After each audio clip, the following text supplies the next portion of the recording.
अस्सलाम वालेकुम, welcome to my channel recipe. आज मैं बना रही हूँ लजीज़ा का शीर खोरमा। ये शीर खोरमा मैं पहले भी ट्राई कर चुकी थी, तो ये बहुत मज़ेदार था, तो सोचा एक बार फिर से बना लूँ और आपके साथ रेसिपी भी शेयर हो जाएगी। सबसे पहले मैंने 1 लीटर दूध लिया और इसको अच्छी तरह से पका लिया। पकने के बाद इसको मैंने हल्की आंच पे गाढ़ा होने के लिए छोड़ दिया, तकरीबन 15 से 20 मिनट के लिए।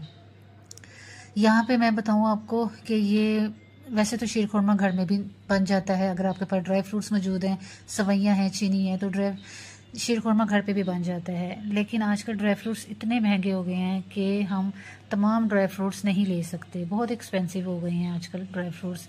कभी कोई बादाम होगा तो आपके पास काजू नहीं होगा, काजू होगा तो पिस्ता नहीं होगा, इसलिए मैंने सोचा कि बाहर से ही परचेज़ कर लूँ। जब मैंने शीर खुरमे का इसमें पैकेट ऐड किया तो इसमें तमाम ड्राई फ्रूट्स थे, जिसमें पिस्ता, बादाम, काजू, अखरोट, यहाँ तक के सेमिया, और इसमें जो चीनी भी थी वो भी पहले से ही मौजूद थी। अक्सर ऐसा होता है कि चीनी जो है वो हमसे कम या ज़्यादा हो जाती है, लेकिन 1 किलो दूध के लिहाज से ये शीर खुरमा का जो ये एक पैकेट था वो बिल्कुल एक्यूरेट था इसमें, ठीक है। तो दैट्स वाई मैंने सोचा कि चलें शीर खुरमा बाहर से ही परचेज़ कर लिया जाए, जिसमें तमाम चीज़ें भी मौजूद होती हैं और फिर खाने में भी ये बहुत लजीज होता है। और अक्सर ऐसा होता है कि अगर आपके घर में मेहमान आ जाएं अचानक, तो आप इसे बना सकते हैं अगर आपके पास ये घर पे मौजूद हो तो।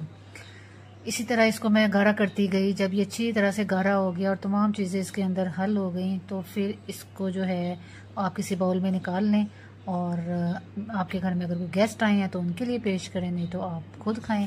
बहुत मज़े का ये लजीज़ा का शीर खुरमा बना था, आप भी ज़रूर ट्राई करें।